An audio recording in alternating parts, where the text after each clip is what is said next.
بسم اللہ الرحمن الرحیم۔ میں محمد اقبال شاد آپ دوستوں سے مخاطب ہوں۔ سب سے پہلے تو ایک افسوسناک خبر آپ کے ساتھ شیئر کرنی ہے۔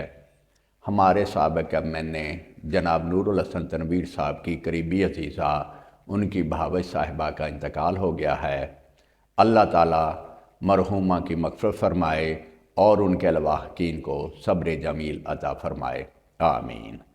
اس کے بعد ہم حلقے کی سیاسی صورتحال اور ٹکٹ مسلم لیگ نواز کے ٹکٹ کے حوالے سے گفتگو کریں گے۔ سارے عالم پہ ہوں چھایا ہوا، سارے عالم پہ ہوں چھایا ہوا، مستند ہے میرا فرمایا ہوا۔ نور الحسن تنویر صاحب انسان کو ہمیشہ رہنمائی قرآن پاک اور نبی صلی اللہ علیہ وسلم کی حیات مبارکہ سے حاصل کرنا چاہیے۔ آپ صلی اللہ علیہ وسلم جب کبھی بھی مسلمانوں کا لشکر روانہ کرتے تو سب سے پہلے آپ سپہ سالار کا تعین فرماتے، اور ساتھ ہی نبی صلی اللہ علیہ وسلم یہ ارشاد بھی فرما دیتے کہ سپہ سالار کی شہادت کی صورت میں سیکنڈ ان کمان کون ہوگا، اور اگر وہ بھی شہید ہو جائے تو اس کے بعد لشکر کی قیادت کسے دی جائے گی۔ آپ ابھی تک الیکشن کی جنگ میں اپنے سپہ سالار کا تعین نہیں کر سکے۔ آپ کے گرد 4 لوگ گھوم رہے ہیں، ان چاروں میں سے کسی کو نہیں پتا کہ ان میں سے کون الیکشن لڑے گا، نہ حلقے کے عوام کو پتا ہے کہ کون الیکشن لڑے گا۔ تو لوگ اس بات کا فیصلہ کیسے کریں گے کس کے ساتھ چلنا ہے کس کے ساتھ نہیں چلنا؟ اگر وقت پہ لشکر کے سپہ سالار کا تعین نہ ہو تو لشکر آپس میں گروپ بندی کا شکار ہو جاتا ہے، جو صورتحال اب فورٹ عباس میں درپیش ہے۔ آپ مزید اسلامی تاریخ سے دیکھیے، نبی اکرم صلی اللہ علیہ وسلم کے وصال کے بعد سب سے پہلے صحابہ کرام رضی اللہ عنہم نے فوری طور پر خلیفہ وقت کا انتخاب کیا۔ حضرت ابوبکر صدیق رضی اللہ عنہ کو خلیفہ منتخب کیا گیا، اور سب صحابہ کرام نے حضرت ابوبکر صدیق رضی اللہ عنہ کے ہاتھ پہ بیعت کی تاکہ مسلمان آپس میں انتشار کا شکار نہ ہو جائیں۔ اور یہی ایک طریقہ کار ہوتا ہے کسی بھی جنگ کو بہتر طریقے سے لڑنے کا۔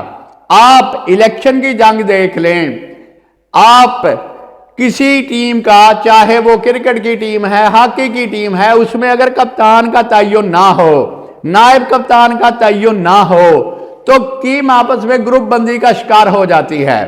آپ آئین پاکستان کو اٹھا کر دیکھ لیں، آپ وہاں بھی پڑھیں گے کہ صدر مملکت کسی وجہ سے ان کا عہدہ خالی ہو جائے، وہ ریزائن کر جائے، خدا نہ خواستہ ان کی ڈیتھ ہو جائے، تو ان کی عدم موجودگی میں چیئرمین سینٹ جو ہوگا وہ پاکستان کا صدر ہوگا، اور اگر کسی وجہ سے چیئرمین سینٹ بھی موجود نہ ہو تو پھر سپیکر قومی اسمبلی صدر پاکستان کے عہدے کو سنبھال لے گا تاکہ ملک کا نظام چلتا رہے۔ اب آپ نے اپنے لشکر کے سپہ سالار کا، اپنے ساتھی کا انتخاب کرنا ہے۔ اس کی مثال میں آپ کو پاکستان کی ہاکی ٹیم سے دینا چاہوں گا۔ پاکستان کی ہاکی ٹیم 1980 کی دہائی میں ہر انٹرنیشنل ٹورنامنٹ جیتتی آئی۔ اس کی وجہ کیا تھی؟ اس کی وجہ تھی کہ پاکستان کی فارورڈ لائن میں جو رائٹ سائیڈ تھی ہماری، جہاں رائٹ آؤٹ کلیم اللہ اور رائٹ ان منظور جونیئر تھے اور رائٹ ہاف رشید الحسن تھے، تو پاکستان ہمیشہ رائٹ سائیڈ سے اٹیک کرتا تھا۔ جب پاکستان رائٹ سائیڈ سے اٹیک کرتا تھا تو مخالف کا ڈیفنس لیفٹ سائیڈ پہ ہوتا تھا اور پاکستان مسلسل کامیاب ہوتا رہا۔ اس کے بعد جب پاکستانی ہاکی ٹیم کا رائٹ ونگ کمزور ہوا تو اس کے بعد پاکستان کی ٹیم اب دنیا میں انٹرنیشنل ہاکی میں بہت نیچے نمبر پہ چلی گئی ہے۔ یہی صورتحال آپ کو درپیش ہے کہ اگر آپ رائٹ سائیڈ سے مخالف پہ حملہ آور ہوں گے تو اس کا ڈیفنس لیفٹ سائیڈ پہ ہوگا، اور اللہ تعالیٰ آپ کو اور آپ کی ٹیم کو کامیابی عطا فرمائے گا۔ آپ کے حلقے میں ایک 52,000 کی آبادی کی ڈینجر زون بھی ہے، اسے آپ ریڈ زون کہہ لیں، اسے آپ صحرائے تھر کہہ لیں، جہاں سے یہ صحرا آپ کو پار کرنا ہے۔ اور یہ ریڈ زون ہے کھچی والا کانو گوئی، جو صوبائی اسمبلی میں ڈارا والا کے ساتھ ہے اور قومی اسمبلی میں NA 163 میں ہے، جبکہ فوڈا باس کا صوبائی اسمبلی PP 242 کا حلقہ پیچھے رہ جائے گا، ہارون آباد کا PP 241 کا حلقہ اس سے اس سائیڈ پہ رہ جائے گا، اور درمیان میں یہ پٹی آئے گی جو 151 7R سے شروع ہو کر 175 7R پہ اینڈ ہوگی۔ اس حلقے میں راؤنڈ اباؤٹ 28-30 ہزار ووٹر ہے، اگر 50% ووٹنگ بھی ہو تو تب بھی 15,000 ووٹ کاسٹ ہوں گے، 15 سے 18,000 ووٹ کاسٹ ہوں گے۔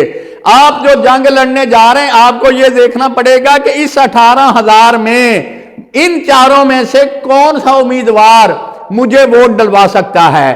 اگر الیکشن میں تو چھوٹی سی غلطی بھی آدمی کو ہروا دیتی ہے، کسی کو نہیں پتا، جیتنے پہ آئے آدمی 50,000 کی لیڈ سے جیت جائے، اور اگر خدا نہ خواستہ ہارنے پہ ہو تو ہو سکتا 800-900 ووٹوں سے ہار جائے، اور پھر یہ ہار آدمی کو ساری زندگی نہیں بھولتی، کیونکہ جو جیتا وہی سکندر۔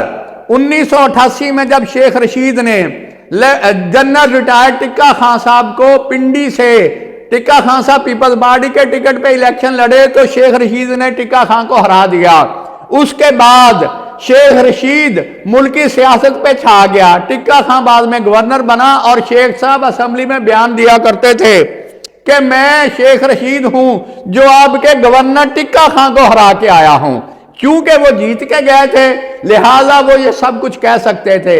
اگر شیخ رشید خدا نہ خواستہ ہار کے گیا ہوتا تو وہ کبھی بھی یہ دعویٰ نہیں کر سکتا تھا۔ یہ جنگ جو ہے یہ آپ کو حکمت عملی سے جیتنی ہے، اور اس کے لیے آپ کو بہتر سے بہتر ٹیم کا انتخاب کرنا ہوگا۔ مغلوں کے بہت سے بادشاہ گزرے، لیکن مغل اعظم کا خطاب جلال الدین اکبر کو ملا۔ اکبر ان پڑھ تھا اور اس نے غیر منقسم ہندوستان پر 50 سال حکومت کی۔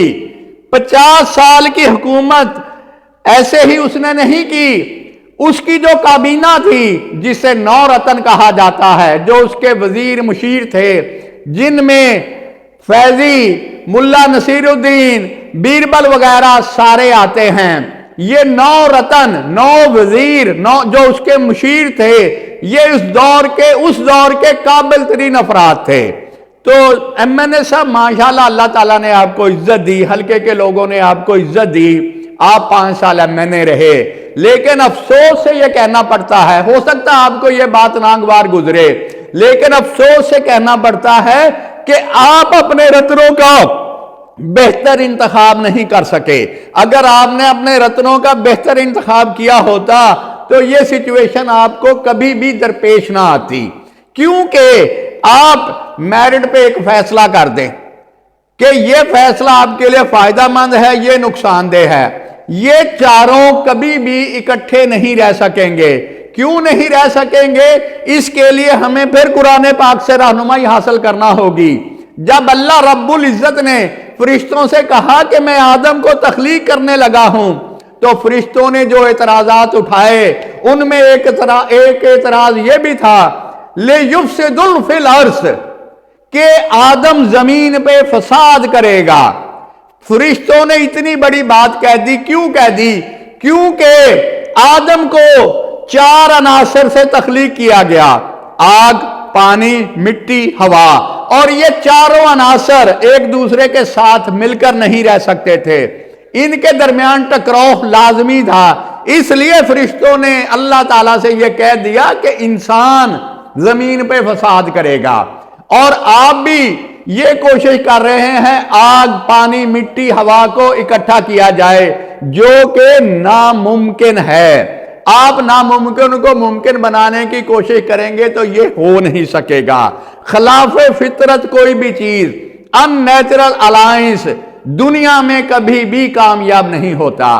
اس لیے آپ بہت ڈیلے کر چکے ہیں۔ آج 4 تاریخ ہے، اب تک آپ کو اپنے نائب ایم پی اے کے امیدوار کی سلیکشن کر لینی چاہیے تھی اور اس کے ساتھ آپ اپنے حلقے کی کمپین پہ نکل جاتے، جسے آپ اپنے لیے بہتر خیال کریں، آپ اللہ کا نام لے کر اس کی اناؤنسمنٹ کر دیں، اس کے ساتھ آپ اپنے حلقے کی سیاست کو اپنے حلقے کے ووٹر کے پاس چلے جائیں۔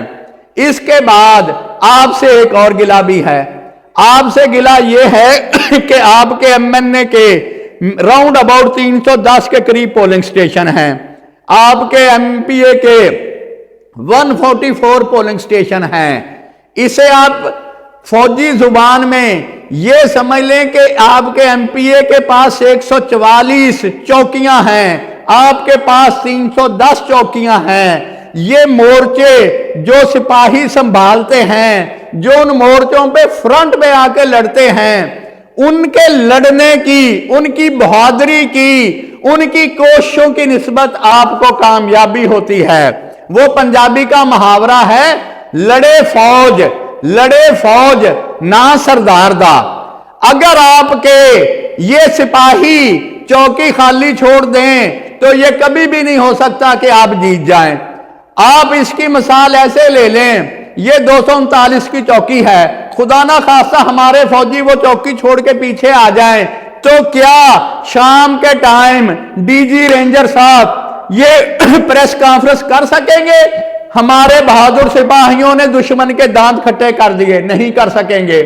فوجی وہاں پہ فرنٹ پہ لڑتے ہیں، مورچہ سنبھالتے ہیں، شہادتیں ہوتی ہیں، تگ و دو ہوتی ہے، اور وہ کامیابی کرتے ہیں۔ جب حاصل کرتے ہیں تو D G ranger press conference کرتے ہیں، جس کے عوض ان کے سینے پہ میڈلز کا بھی اضافہ ہوتا ہے اور ان کے شولڈر پہ ان کا رینک بھی بڑھایا جاتا ہے۔ تو اسی طرح ہم بھی آپ کے سپاہی تھے، ہم نے بھی آپ کے مورچے سنبھالے، لیکن افسوس 310 پولنگ سٹیشن کے جو آپ کے پولنگ ایجنٹ تھے، جنہوں نے سارا دن، صرف پولنگ کا ڈے نہیں، اس سے پہلے کے دنوں میں بھی بڑا تردد کیا، لیکن آپ کے پاس تو ان میں سے کسی کا نام، کسی کا شاید نمبر بھی نہ ہو، کیونکہ آپ چند ایک عناصر کے گھیرے میں گر گئے، جسے کہتے ہیں نا کہ ڈرائنگ روم کی سیاست۔ تو آپ نے بھی ڈرائنگ روم کی سیاست کی، ہو سکتا آپ کو یہ باتیں ناگوار گزریں، لیکن جو حقیقت ہے وہ میں بیان کروں گا، کیونکہ مجھے ہے حکم اذاں لا الہ الا اللہ، مجھے ہے حکم اذاں لا الہ الا اللہ۔ تو آپ ڈرائنگ روم کی سیاست میں گر گئے، ایسے لوگوں میں گر گئے، ان کے حصار سے اپنے آپ کو باہر نکالیے، اور آخر میں آپ کے نام کھیلو طوفان کی موجوں سے، کھیلو طوفان کی موجوں سے، کناروں سے نہیں، منزلیں ملتی ہیں ہمتوں سے، سہاروں سے نہیں۔